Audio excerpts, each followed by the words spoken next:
the right to have our voices heard it's going to be so important that people, number one, utilise that right, because about half of the electorate normally show up for elections. But we need to encourage people to please, this is our opportunity to send a very clear message back to government that we are not happy, and the only way that we have of voicing that concern in this particular election, and we won't get another chance for another 4 years at least, is to come out in our volumes and spoil the vote. They are counted, they are recorded, and we will get an exact figure on how many people. There was 18,000 spoiled votes in the last presidential election 7 years ago, so anything above that is going to be a bonus. And then obviously if we can hit the high numbers here, then we are sending a very, very strong and clear message back to government that we have a voice and we want to be heard, and I think people will really respond to that. I suppose as an independent, Elaine, obviously in this election there is an independent candidate with Catherine Connolly. So I was wondering why do you, both of you, you feel that you aren't represented by the options that have been presented? Well, if I can go first. So we have Jim Gavin, who's potentially still on the ballot, and it's extremely important that people understand if they vote for Jim Gavin, there is a chance that Jim Gavin will get elected. He is not campaigning anymore, but he is 100% a candidate on that election process. He's Fianna Fáil, and basically Fianna Fáil and Fine Gael are the reason why we haven't got a voice on this particular ballot, on this particular election. So that would be, together with all of the other reasons, the lunacy we have seen in the last few years in this country, that's enough for me not to want a Fianna Fáil or a Fine Gael on the ballot paper. Catherine Connolly, while in writing is an independent, we know she's backed by the Social Democrats, we know she's backed by Labour, we know she's backed by People Before Profit, the Green Party, and to top it all off, Mary Lou with Sinn Féin is after coming behind her now. If there was ever a reason for somebody not to be voted in, I would say that would be one of the strongest reasons for me. We haven't had an opposition voice in this country for the last 10-15 years. Sinn Féin have had their chance, they've blown it basically. So anyone they would back, I would say, is definitely not an independent. And they don't represent our voices. She put it perfectly. I'm just going to go back to the point what you said, that do the fear Irish people standing up and actually voicing their opinions and stuff like that. And another point I actually just want to touch on, they definitely do. So it's so commonly portrayed in the media, and especially by like party officials, that the role of the president is largely what would you say? It's a ceremonial role. That's what they largely portray it as, and they have to don't wield much power, and that's fine. That's their opinion. Why are they so hell bent then on blocking independent candidates? Why are they so hell bent on having only party candidates? That's a question I'd love to ask these party leaders. If it's largely a ceremonial role and they're meant to be impartial to party politics, why are they so hell bent on having a party candidate running for the office of president? That's what I'd love to know. I suppose like maybe a kind of like a recurring feature of Irish politics over the last few years is actually like the shortness or brevity of the actual electoral campaigns. So obviously there's only it was just over a month for this election campaign, and it was the same with the last general election. Do you kind of feel like that's a recurring, like a kind of trying to stifle debate or shorten the debate? Oh, 100%. That's what it is. Yeah, absolutely. You're spot on. You hit the nail on the head there. That's what they fear people standing up and actually voicing their opinions, and like that. I think Maria Steen was on that ballot, or even Nick Delahanty, Gareth Sheridan. These are all people that were more than qualified to be on that ballot, and they represented a part of society that is quite a large part of our society. And the fact that you look at the constitution that outlines the roles of the president, the qualifications of a president, Article 12 of the constitution, what they have done in theory there is nothing in Article 12 of the constitution that says that they cannot use party whips and ways of blocking independent candidates. I suppose with the recent general election, presidential election, being a bit closed off to independent voices. At the moment we have a rotating Taoiseach as well. Do you think there's kind of maybe a bit of a crisis of Irish democracy where there's maybe a lack of clear leadership? Or? There you go. Yeah, that's what's led to it. Lack of democracy. We have a lack of clear leadership. We do not have a party in Ireland at the minute that represents the hard-working person that gets out of bed every morning and works and supports their family and pays taxes lack of representation has led to the mess that we're in today. That's exactly it. And I suppose, Elaine, with being like an independent representative yourself, do you kind of feel maybe a bit let down by some of the independents with the Maria Steens campaign that it wasn't able to? Yeah, I do, Dean. I think there was an opportunity here for some of the TDs and senators to shine, you know, and to get in behind, again, a voice, even if they wouldn't have necessarily voted. We saw the Healy-Raes stepping forward. Even though Michael Healy-Rae is supporting Heather Humphreys openly, he still gave Maria a nomination, which I thought was brilliant, and that's democratic. The same way as if, for example, if Garrett Sheridan had got on the ballot paper, I don't necessarily agree with his politics, but I respect his right to be on the ballot paper. He didn't make it either. So, you know, I think it's very, very important that we realise that, you know, again, we needed an alternative voice, and it's not there. I was talking to someone there yesterday, and he was saying that he's going to have to be forced to vote for Heather Humphreys because he doesn't agree with the spoil the vote at all. He thinks it's undemocratic, and we had a kind of back and forth about it and all that. In a respectful manner, obviously, we're friends, we know each other, but we still didn't agree at the end of it, and that's fine. Look, it'll be a boring society, we all agree, like people are going to disagree, we can't agree on everything. But he said he was going to vote for Heather Humphreys, and I was like, right. And I know this guy. She doesn't represent anything, but he just said he's voting for this woman because he fundamentally disagrees with other women even more. So in my mind, I'm thinking, you can't just vote for someone just because someone you don't like, just because you don't like the other person more, like that. But like, this is what this government has forced upon people. It's horrendous. Like it's horrendous, and I'm thinking, don't reward Fine Gael with that vote. Yeah. Don't reward it. She wasn't even their first choice for president. How the hell could she be your first choice or the country's first? They're encouraging people to give her number one. You weren't even the party's number one vote. Yeah. Let's be serious here. Yeah. Don't be pushing her down our throats here. And she struggles to kind of define what a woman is. Like she did, in fairness, she did. She got there, but it was a watered down version of what the rest of us would say. But yeah, and that's a good point you're making about people are saying to me as well, is it not undemocratic to spoil your vote? And the thing about it is that look at the process right up to this presidential election. Was anything democratic that the government actually did in the councils, in the Oireachtas? It was like a complete. It was the most undemocratic. Everybody knows it was. Yeah. Oh yeah, everybody knows. That's the thing. So the feeling is it was undemocratic, and the reality is it was undemocratic. Yeah. But what they done was, from a legal standpoint, it wasn't, because if you look at Article 12 of the Constitution, which outlines the roles of the President, the qualifications the President should have, if you look at that, there's nothing in Article 12 of the Irish Constitution that gives sitting governments the right to use party whips, use coercion and scare tactics. There's nothing in that says they can't whip their duly elected members to vote a certain way. But then there's also something. There's nothing in there saying that they can't. So that's a grey area in Article 12 of our Constitution, of the President in our Constitution, and it's a grey area, and they exploited that to the last. But in exploiting that, they completely neglected Article 28A, which is which outlines the executive branch of government, but it specialises in the local branch of government. And you read that article, Article 28A, and it specifically calls out that duly elected local officials, their sole duty is to be a voice for the people of those communities that elected them. Now, if you vote for someone, and then you have a presidential election, and you go to them and you say, what's the story here? We need to get this person on. It's a democratic thing to do. There's huge demand for it in this country. You have to give this person a chance. And they said, no, sorry, we can't. Then why did I vote for you? Why do we have local elections? Exactly, they're supposed to represent not democracy. Our voice. Yeah, so they neglected Article 28A in their exploitation of Article 12. They put party needs above our voices. Yeah, we need an amendment to Article 12. We need to implement something like a public nomination mechanism, and then we also need to embed into that party coercion and strong arming duly elected officials is fundamentally illegal when it comes to elections. An presidential election nomination process. It should not be allowed to happen. It should be impartial.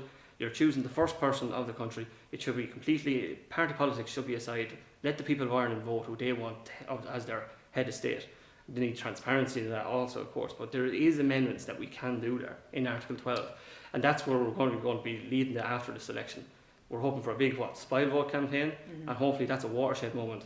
Now let's act on it. We don't want to be in this position in 6 years' time, running into another presidential election. We don't want to be here again. What could, how could we change that? I don't mean how can we change it, because obviously a referendum is needed, but what would you suggest? It's a constitutional amendment of Article 12. Yeah, but what would you suggest in order to get more appropriate candidates? Specifically, it would be Article 12.4, and you'd be adding on to it. It would be 12.4.7 of Article 12. So, public nomination. I think we need to implement a public nomination rule, whether that be 20 signatures of registered voters or registered PPS numbers. And it has to be transparent also, and it has to be publicly available. The collection of those signatures, and then also we need to implement a law that will go under 12.4.8, and that's where we basically prohibit party officials, party leaders, from using coercion tactics and using party whips and taking away their duly elected autonomy. These are people that are elected to represent constituents, and when you take away their autonomy, who did it represent? Like I know in our constituents we have members of Fine Gael, Fianna Fáil. Waste of time going to them, but they're elected to represent our area. Now I'm not saying I voted for them, I didn't, but the people who did vote for them didn't necessarily agree with the choices they were putting forward. So what's wrong with them saying, you know what? Yeah, we elected you as a Fianna Fáil or Fine Gael candidate, but we want you to hear our voice here now. We put you in this position effectively as their local constituents. Now listen to us. We want you to actually open it up here and allow other candidates on and let the country decide, not the parties. They should have that autonomy. So we need to build into that constitution that protection of party members so they don't feel inferior, because we know what went on there. You know what went on. You were in the mix of it. There was government leaders, party leaders, basically threatening their TDs and their councillors that there would be serious repercussions if you endorse an independent candidate. That's not democracy.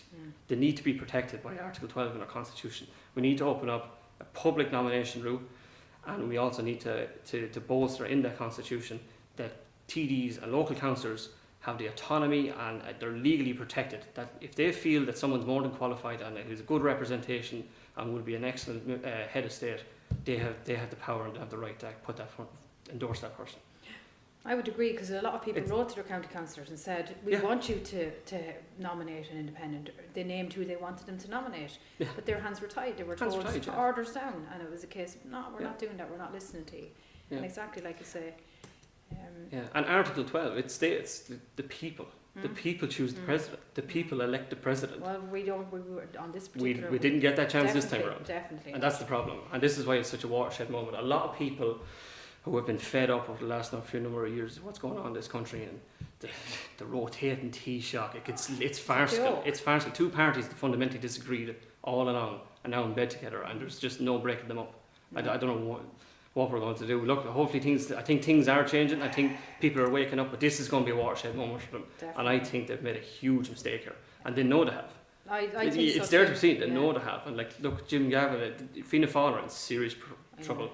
Micheál Martin's in serious trouble. I'd be amazed if he's still leader by Christmas.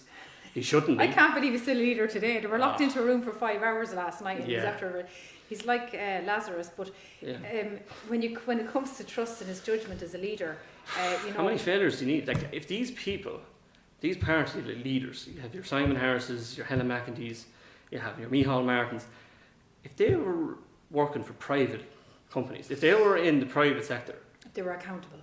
Yeah, they would not have the job. No. They'd be gone long ago. Like this is what's amazing. But anyway, I think their time is numbered. I think things are changing in Ireland. This is going to be a watershed moment. But we need people to engage with this campaign. We need people to actually get out and see the bigger picture and not think for themselves, because I think we need to go back to thinking for generations to come. What kind of an Ireland do you want your children to grow up in? What kind of Ireland do you want to leave for your grandchildren? It's all well and good to be sitting in your house and have your mortgage maybe paid, or maybe you're in a good financial position. I'm all right, Jack. Yeah, literally. But that's when society, that's not a healthy society. Like, society only truly grows great when old men plant trees of which shade they know they'll never sit in. We need to get back to those values in this country. We need to motivate people and young people. We really need the young vote in this as well. Yeah. We need the young people to come out. And there's many people that are leaving college and they're thinking, there's nothing for me here, I'm going to Australia. But before you go, think about the country you want to come back to. That's why I'd say, don't just leave and hope that it gets fixed, because it's going to get much worse unless you use your voice. Yeah, I would agree fully, Ryan. And just a funny little comment that you and I had before we started this discussion, when we're talking about the trust that we would have in our leader, Micheál Martin, and his judgment. And we spoke about, how can we expect our government to vet people who are coming in here when they couldn't even vet their own single candidate for the presidential election. That's the reality of it. They can't even vet their own candidates for president. I know. They're expected to vet tens of thousands of people coming in. They haven't at home. Just in relation to spoiling the vote, because I know I'm, like many people, advocating for a very, very strong spoil the vote. Again, it sends a very clear message back to government. Our voices are not represented. There's no Conservative centre-right candidate on the ballot at all. So what I will be doing, and I will be recommending to people who ask me what I'm going to do in this presidential election, I will be spoiling my vote, and I will be putting the name of the candidate that I was very supportive of during this whole campaign, who was Maria Steen. The election would have been absolutely amazing had she been on it. The public debates, everything would have been completely different.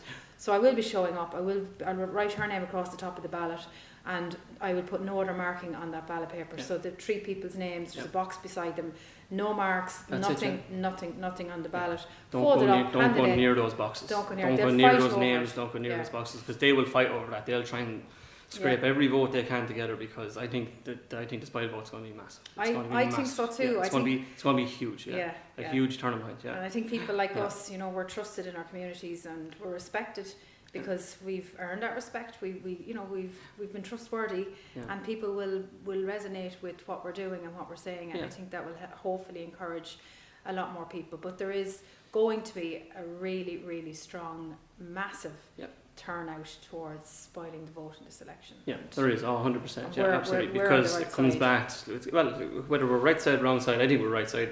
But it's all down to perspective. But I think especially when it comes to presidential election, general elections of a presidential election, every part of society should be represented by a candidate.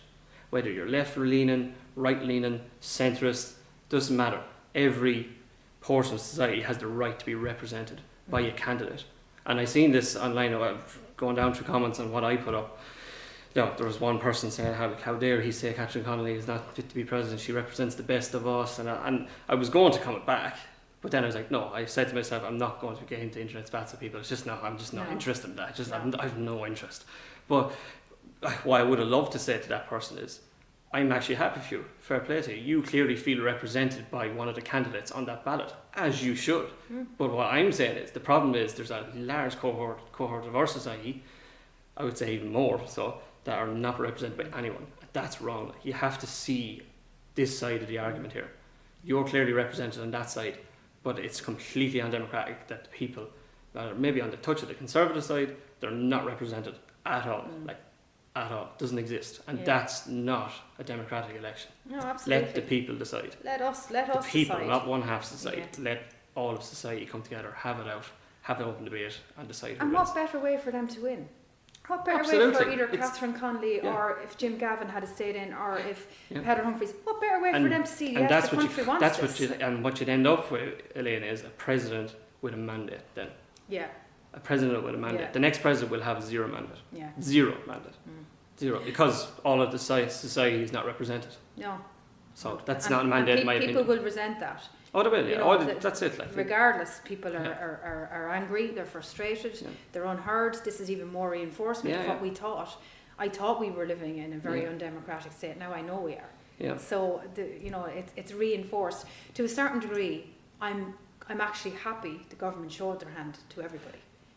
even the ones that would have voted. You have to take the positives from a bad Well, situation, I suppose. they've exposed themselves. They've stepped in it this time, and they know that. The wizard has been revealed. Yeah, and Fianna Fáil are in huge trouble now as well absolutely. with they've really stepped in it more so than anyone else. They're in complete dismay altogether now.